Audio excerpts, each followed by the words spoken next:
vana venyu ava ngavachengetwe. I pray for the viewers of this platform, ivo nehama dzavo neshamwari dzavo muupenyu hwavo. Nyasha dzenyu ngadzivachengete. Ndarayira mweya wemaaccident uregere kubata pavari. Vana venyu vanzvengesei, vana venyu vaponesei, vana venyu varwire muzita raJesu Kristu weNazareta. All those who are traveling, nevari kusara mudzimba, Baba ndataura utano, ndataura kuchengetwa nekugoneswa nemi muzita raJesu Kristu weNazareta. Amen and amen. Nazareta.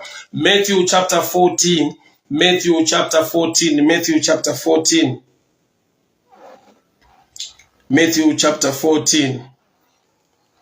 Verse 31. Matthew 14 verse 31, and I'll read. Jesus immediately reached out his hand, took hold of him, saying to him, "O you of little faith, why did you doubt?" And when they got into the boat, the wind ceased. And those on the boat worshipped him, saying, "Truly you are the Son of God." Nyanda bata panapa ndiya Peter akisudzwa neruoko naJesu. Jesu wakadana Peter, Peter wakafamba pamvura, asvika pana Jesu anga akunyura, Jesu ndokubva amubata neruoko akamusumudza. Ndokubva ataura pamusoro pe little faith, kutenda kushoma. But what are the positive side of the little faith of Peter? Peter abuda mubhoti akafamba pamvura akatanga kunyura. Ari kunzi naJesu, "You are of little faith," ane kutenda kushoma. The other disciples remained in the boat, which means their level of faith haisi kuqualify kuenda pa little faith. They don't have faith at all. Challenge yava murwisa, yava kuvadza to an extent yekuti the faith is gone. Peter is the only man, although anga akunyura, but Jesus mentioned that the faith was also in Peter, nyango yanga iri little faith. Autange nezvakakura, unotanga nezvidiki zvogozokura. So the little faith of Peter is a dimension of faith yekuti he can come out of the boat. I want to preach pamusoro pekubuda mboat. Nekuda kwekuti vazhinji vedu we focus nekuti Peter akazofamba akati nyure. But the powerful thing chakaitwa na Peter is to come out of the boat, stepping on the water. Ipapo ndo pane greatest challenge. Nokuti mind yemunhu iye mukurarama kwake asati azviita kubuda mubhoto obva atsika pamvura. So chakaminister kwaari kuti agona kuva nemagachi nesimba rekuti I will come out of this boat. That dimension of little faith was powerful enough kuudza Peter kuti you can come out. Pastor Desire Dangirwa, God bless you, kwakadiko kujobeka. Amanzangu ndada kunamata neyo mangwanani angu. Pane rimwe bhoti raunofanirwa kubuda. Peter une zvaari kubalansisa. Peter understanding yake naturally haimutendere kubuda mubhoti ofamba pamvura. Kutobuda mubhoti kwacho haimutendere. But on this text Jesu ari kuti you have little faith. But ndoda kuona the positive side of little faith nekuona netimu risina faith zvachose. Why? Because chinhu chese chinotangira pa little pazvishoma chichikura. Chinhu chese chinotanga chiri chidiki chobva chakura. So Peter ane chinhu chaainacho panapo. Although it's so little, but zvamupa the courage to come out of the boat. Ndoda kunamata ndichisa declaration muupenyu hwako. Pane pamwe paunonzwa kuti I must do this, but the starting point kutanga chinhu kunonetsa. Chinhu chese chaunoona chichiitwa nevanhu ukavabvunza how they start, vakatanga sei, it was not easy. I remember when I started ministering kuma streets, the first day ndakaenda parengi kundoparidza, ndakamira parengi for almost 30 minutes without saying any word. Ndichidebata mumind mangu, mumoyo mangu, kuti ndadaniona Mwari here, zvinoita here, vanhu vanonditeera. I had so many questions in me. Kureva kuti to start kutanga, it's not easy. So I pray for that dimension of little faith.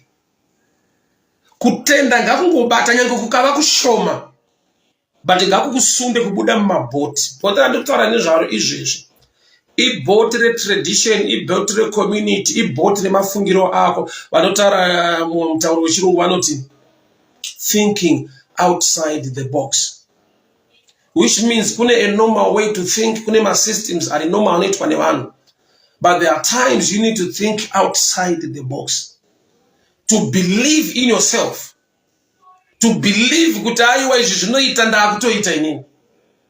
Kutanga chinhu kwese kunonetsa. Unenge une ma-questions ekuti ko zvikasaita, ko zvikasabuda, ko zvikabondera. Izvezvi une vision, une plan yezvimwe zvinhu zvombe muupenyu, but you are trapped in a boat rine mafungiro ari common evamwe vako nema-advice avo ekuti ko ukabuda mubhoti ukanyura, ko ukatanga business racho rikasafamba, ko ukatanga kuzviita zvikanzi hazvichabhadhara zvisina mari. Mazwi iwayo ari normal mumind dzemunhu kuti ko ndikazviita zvikasabudirira. Zvikasabudirira vanhu vachati kudii?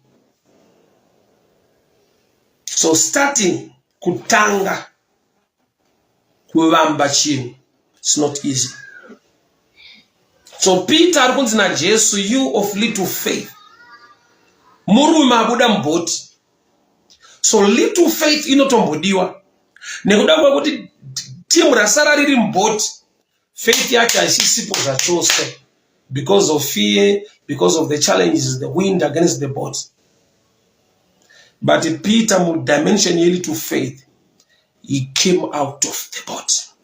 Mwari ngavakupe kutenda, nyangwe kukava kudiki, for you to come out of that boat. Boti rinobudika irori. Panotsikika pamvura pausati wambotsika. Tenda kuti Mwari chinhu chandakutanga kuita iko zvino. Ndiwanireiwo nyasha. Ndiwanireiwo nyasha. Kutanga kunonetsa, kutanga kunonetsa. Mind ine zvainofunga, une zvaunonzwa, une marerero ako, vanhu vari around you vane zvavanotaura. Kuti yawafunga kuita iyi, ko ikasaita. Ko kana watanga chinhu chacho, vanhu vakasamira newe. Ndati iyoyo i-common sense. Ndo kufunga kunodiwa muupenyu. So tine vanhu vekuti dai vatova vanhu vakuru pakuita zvimwe zvinhu mulife, but chakavadzivisa ndechekuti haasi enemy outside akavadzivisa, ivo pachavo vaizvipa mubvunzo. Zvinozodii mangwana zvikasafamba zvakanaka? Ndinodii? Zvikasafamba zvakanaka zvinodii? Vamwe vanotaura vanoti kusatora risk itoriwo futi risk. Kusatotora risk itori futi risk. But yandiri kuparidza panapa haisi nyaya yerisk, ifaith. Faith is the evidence of things not seen. Zvoreva kuti Peter nekuda kwekuti ari kuzviita akatarisa pana Jesu, thank God haana kunyura. Nekuda kwekuti he was close to him, Jesu akatambanudza ruoko akasimudza Peter. Zvoreva kuti ukazviita une mind yekuziva Mwari, kutenda Mwari, kuchinamata Mwari, the hand of the Lord is not short. Problem ndeyekutora risk uri outside his word. Problem ndeyekutora risk without believing and trusting him.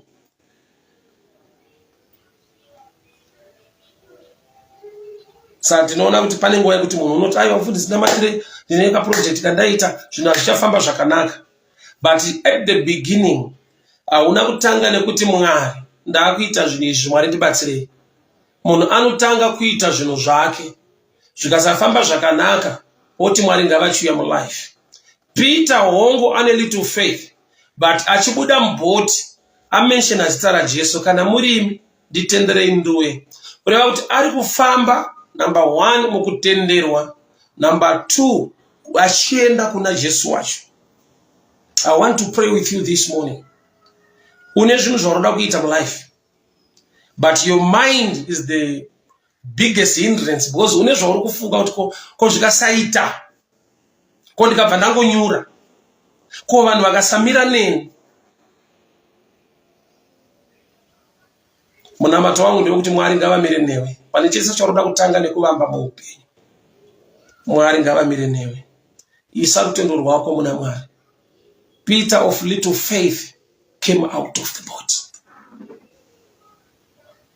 Boat is system of thinking iri normal mu community, mu society. Mungu wakashoma kuti uwe nepfungwa yekuti kozvikaita.